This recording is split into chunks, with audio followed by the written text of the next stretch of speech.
दोस्तों, ये वीडियो पृथ्वी पर चलने वाले आखिरी ज्ञात थाइलेसीन की है, जिसे हम तस्मानिया टाइगर के नाम से भी जानते हैं।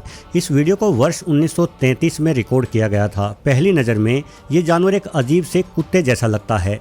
ये जीव 20 से 30 किलोग्राम तक का होता था और इस जानवर की कंधे तक की ऊंचाई करीब 2 से 2.5 फीट की थी। यानी कुत्ते जैसा दिखने वाला ये प्राणी आकार एवं वजन में भी करीब एक साधारण कुत्ते जितना ही था, लेकिन ये जीव था बड़ा ही असाधारण। ये अपने समय का एक सर्वोच्च शिकारी था जो कभी पूरे ऑस्ट्रेलिया और न्यू गिनी तक फैला हुआ था।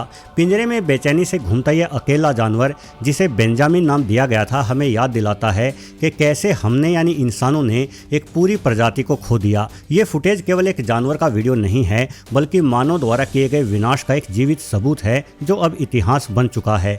भले ही थाइलेसीन दिखने में एक भेड़िया या कुत्ते जैसा लगता था, लेकिन जीव विज्ञान की दुनिया में इसकी सच्चाई पूरी तरह से अलग थी। ये पृथ्वी पर रहने वाले सबसे बड़े मांसाहारी मार्सुपियल्स जानवरों में से एक था। यदि आप मार्सुपियल्स जीवों से परिचित नहीं है तो बता दूं कि ये वो जीव होते हैं जिनमें मादाओं के पास पेट पर एक थैली बनी हुई होती है और इस थैली में ये अपने छोटे शिशुओं को रखते हैं। ऐसा ही एक मार्सुपियल प्राणी कंगारू है, जिससे आप भली भांति परिचित होंगे। इसका मतलब ये हुआ कि विकासवादी सिद्धांतों के हिसाब से थाइलेसीन का संबंध कुत्तों से नहीं अपितु कंगारुओं और कोआलाओं से अधिक था। इसकी शारीरिक बनावट इसे विशेष बनाती थी। इसका थूथन लंबा था जो शिकार पकड़ने में मदद करता था, लेकिन थाइलेसीन की चाल किसी कुत्ते जैसी सहज नहीं थी, बल्कि इसकी चाल में एक अजीब अकड़न थी और ये अपनी कठोर पूंछ का उपयोग संतुलन बनाने के लिए किया करता था, ठीक वैसे ही जैसे कंगारू करता है। अब चूंकि थाइलेसीन एक मार्सुपियल था, इसलिए इसके बच्चों का जन्म और पालन पोषण कुत्तों से बिल्कुल ही अलग होता था। इनके बच्चे बहुत ही अविकसित अवस्था में पैदा होते थे। लगभग एक मटर के दाने के आकार के ये बच्चे अंधे और बालों रहित होते थे एवं जन्म के बाद ये नन्हे शिशु अपनी मां की पोटली में रेंग कर पहुंच जाते थे तथा वहां सुरक्षित रहकर विकसित होते थे। थाइलेसीन की एक खास बात ये थी कि इसकी पोटली का मुंह पीछे की ओर खुलता था, जिससे घनी झाड़ियों में दौड़ते समय धूल और गंदगी बच्चों तक नहीं पहुंच पाती थी। ये प्रजनन प्रणाली थाइलेसीन को अन्य मांसाहारी स्तनधारियों से पूरी तरह से अलग करती है और यही प्रजनन प्रणाली थाइलेसीन के प्राचीन वंश का प्रमाण थी। इस जीव के शरीर में कुछ ऐसी विशेषताएं भी थी जो उसे बेहद डरावना और अद्भुत दोनों बनाती थी। सबसे चौंकाने वाला था इसका जबड़ा, जिसे थाइलेसीन 120 डिग्री तक खोल सकता था। एक ऐसी क्षमता जो बहुत कम शिकारियों में देखी जाती है। जब थाइलेसीन को खतरा महसूस होता तो ये अपना विशाल मुंह खोलकर एक जम्हाई लेता था, जो दुश्मन को चेतावनी देने का तरीका था। इसके अतिरिक्त थाइलेसीन की पिछली टांगें अगली टांगों की तुलना में थोड़ी लंबी थी, जिससे इसकी पीठ भी झुकी हुई दिखती थी। कभी कभी ये जानवर अपने पिछले पैरों पर खड़ा भी हो सकता था, जो एक बड़े मांसाहारी जानवर के लिए लगभग असंभव माना जाता है। विज्ञान के लिए थाइलेसीन अभिसारी विकास का एक उत्कृष्ट उदाहरण है। ये वो प्रक्रिया है जहां दो पूरी तरह से असंबंधित प्रजातियां एक जैसा रूप और व्यवहार विकसित कर लेती है, क्योंकि वे एक जैसे पर्यावरण में रहती है। थाइलेसीन और कुत्ते का अंतिम साझा पूर्वज जुरासिक काल में करीब 16 करोड़ साल पहले रहा होगा, जब डायनासोर पृथ्वी पर घूमते थे। इतने लंबे समय तक अलग रहने के बावजूद प्रकृति ने इन दोनों को एक जैसा आकार दिया, क्योंकि एक तेज दौड़ने वाले और मांस खाने वाले शिकारी के लिए यही शारीरिक ढांचा सबसे उपयुक्त दिखता था। यह दिखाता है कि प्रकृति समस्याओं को सुलझाने के लिए अक्सर एक ही तरह के समाधान ढूंढती है। अगर आप एक थाइलेसीन और कुत्ते की खोपड़ी को एक साथ रखें तो एक आम आदमी के लिए उन दोनों में अंतर करना मुश्किल होगा। दोनों ही जीवों के पास शिकार को पकड़ने और मांस को चीरने के लिए नुकीले दांत थे, लेकिन एक जानकार वैज्ञानिक इन खोपड़ियों में कई महत्वपूर्ण अंतर देख सकता है। थाइलेसीन के दांतों की संख्या और बनावट अन्य मार्सुपियल्स प्राणियों जैसी ही थी। इसके अतिरिक्त थाइलेसीन का दिमाग उसके आकार के कुत्तों की तुलना में छोटा था, यानी ये कुत्तों की तुलना में कम बुद्धिमान रहे होंगे।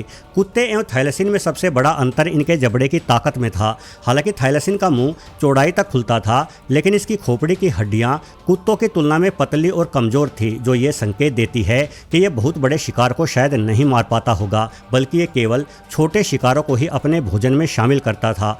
वैज्ञानिकों के बीच एक लंबी बहस ये रही है कि थाइलेसीन शिकार कैसे करता था। क्या ये भेड़ियों की तरह लंबी दूरी तक शिकार का पीछा करता था या फिर बिल्लियों की भांति छिपकर घात लगाता था। 2011 में किए गए एक शोध ने इस जीव की कोहनी की हड्डियों का विश्लेषण किया और पता लगा कि थाइलेसीन की कोहनियों का जोड़ बिल्लियों के जोड़ जैसा था, जो उन्हें अपने पंजों को घुमाने और शिकार को जकड़ने की क्षमता देता था। यह इशारा करता है कि शायद थाइलेसीन एक एम्बुश प्रेडिटर था, यानी ये छिपकर एवं घात लगाकर हमला करता था। मतलब थाइलेसीन कुत्तों की भांति मैराथन धावक की तरह लगातार दौड़कर शिकार को थकाकर मारने वाला जीव नहीं था।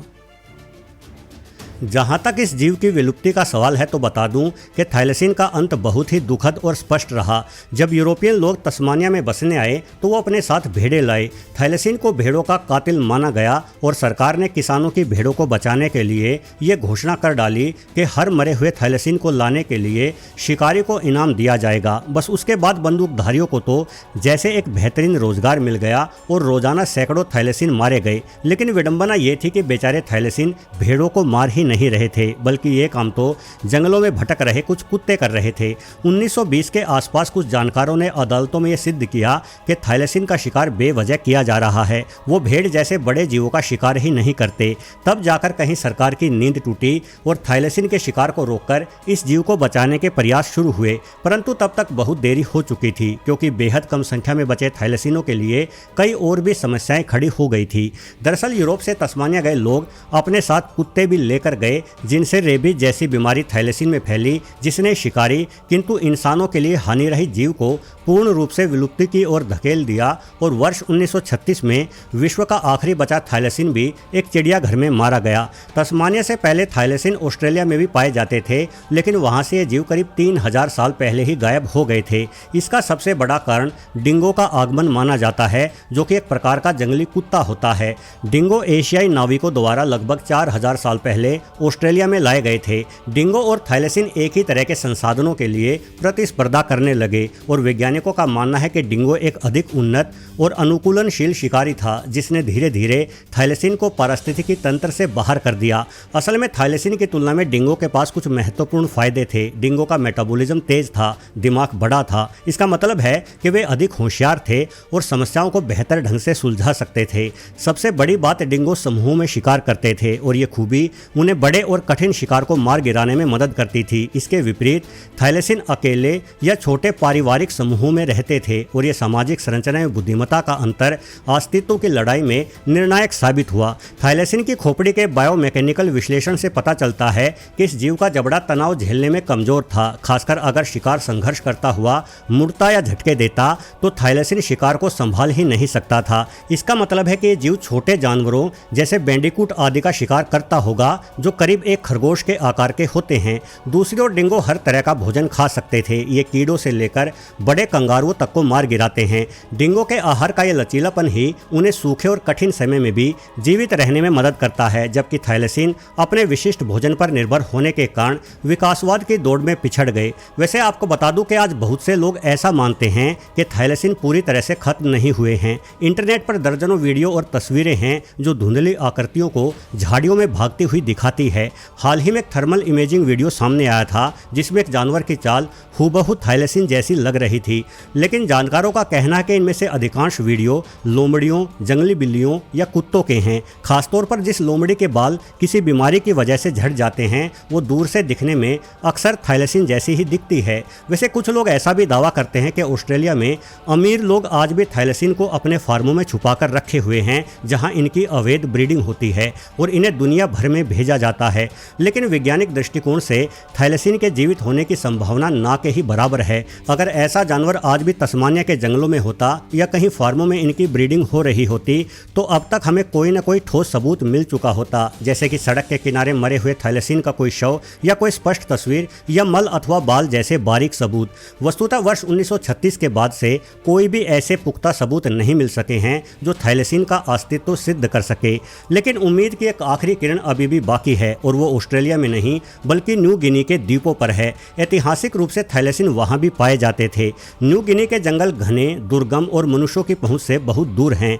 जानकारों का मानना है कि अगर थैलेसीन कहीं बचे हुए हो सकते हैं तो न्यू गिनी ही एकमात्र वो स्थान है। अतीत में भी न्यू गिनी में कई ऐसी प्रजातियां मिली हैं जिन्हें इंसानों द्वारा विलुप्त मान लिया गया था। हो सकता है कि कुछ जोड़े थैलेसीन वहां अब भी निवास कर रहे हों। वैसे दोस्तों, थैलेसीन की ये कहानी केवल एक जानवर के बारे में नहीं है बल्कि ये हमारी अपनी जिम्मेदारियों के बारे में है। एक अनोखा धारीदार शिकारी जो लाखों वर्षों के विकास का परिणाम था, उसे हमने कुछ ही दशकों में पृथ्वी से मिटा दिया। चाहे अब वो न्यू गिनी के जंगलों में छुपा हो या हमेशा के लिए चला गया हो, लेकिन थैलेसीन मानव जनित विनाश का एक शक्तिशाली प्रतीक जरूर बना रहेगा। बेंजामिन नामक इस थैलेसीन की ये आखिरी वीडियो हमें हमेशा चेतावनी देती रहेगी कि प्रकृति की ये अमूल्य कलाकृतियां इंसानों के विकास के आगे कितनी नाजुक हो चुकी हैं। हम इन्हें बहुत थोड़े समय में मिटा डालते हैं, लेकिन बेचारे इन जीवों को एक बार खो जाने के बाद हम कभी वापस नहीं ला सकते। हम एक तरफा हमलावर हैं। वीडियो देखने के लिए आपका बहुत बहुत धन्यवाद।